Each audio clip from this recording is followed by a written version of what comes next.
Assalamualaikum warahmatullahi wabarakatuh. Perkenalkan, nama saya Firda Julati Putri. Saya dari kelompok 4. Nah, di sini saya akan menjelaskan tentang ruang lingkup dari biota laut dan fisiologisnya. Nah, ruang lingkup tersebut di sini ada faktornya, yaitu fenomena fisika dan kimia mempengaruhi seluruh proses kehidupan.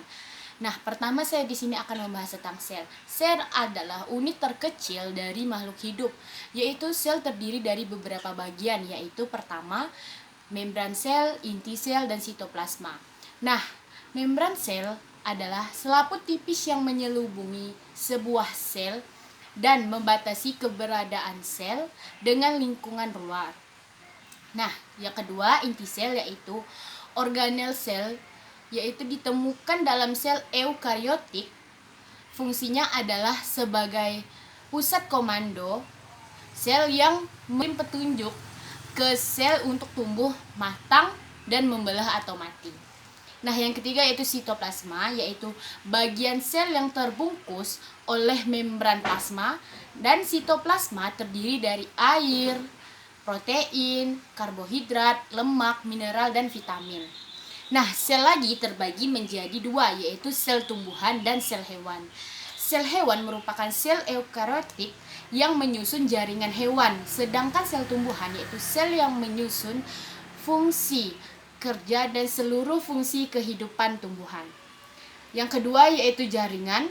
Nah, di sini jaringan yaitu kumpulan dari beberapa sel yang sejenis dan memiliki fungsi yang sama. Nah, jaringan lagi terbagi menjadi beberapa bagian, yaitu jaringan epitel, jaringan otot, jaringan syaraf, jaringan ikat, dan jaringan penyokong. Nah, selanjutnya yaitu organ. Kumpulan organ dari beberapa jaringan untuk melakukan fungsi tertentu di dalam tubuh. Nah, sedangkan sistem organ adalah gabungan organ-organ tubuh yang menjalankan fungsi tertentu. Assalamualaikum warahmatullahi wabarakatuh. Perkenalkan, nama saya Nova, saya dari kelompok 4. Nah, di sini saya akan menjelaskan tentang biota laut, yaitu yang dimana biota adalah keseluruhan kehidupan yang ada pada satu wilayah geografi tertentu dalam satu kurun waktu tertentu.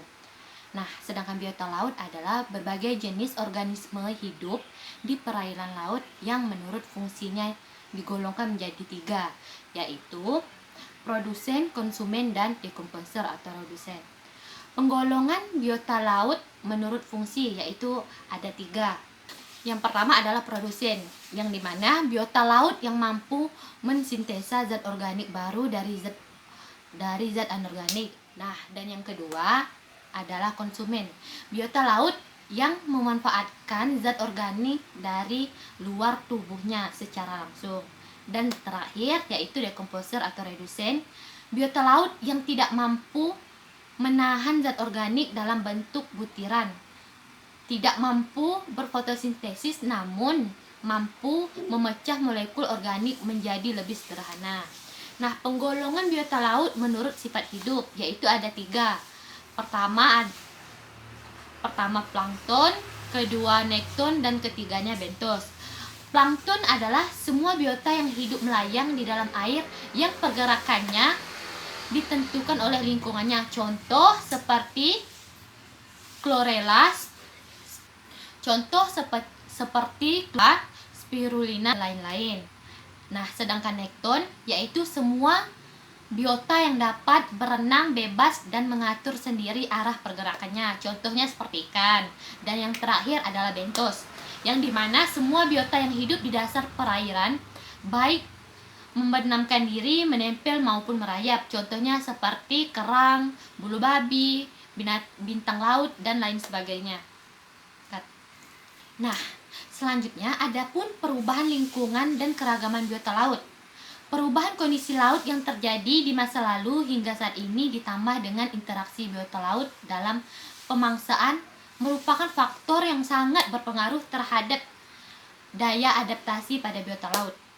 Kemampuan adaptasi biota laut yang berlanjut dalam jangka waktu lama, yang akhirnya menjadi sebuah evolusi menjadikan keanekaragaman biota laut menjadi tinggi.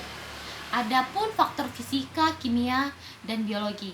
Pertama adalah faktor fisika yang mempengaruhi lingkungan laut seperti suhu, kecerahan, kecepatan arus, gelombang, dan pasang surut.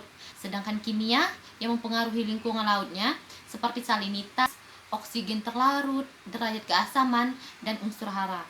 Dan yang terakhir yaitu biologi yang mempengaruhi lingkungan lautnya seperti produsen, konsumen, dan dekomposer. Sekian yang dapat kami sampaikan dari kelompok 4. Wabillahi taufiq wal hidayah. Wassalamualaikum warahmatullahi wabarakatuh.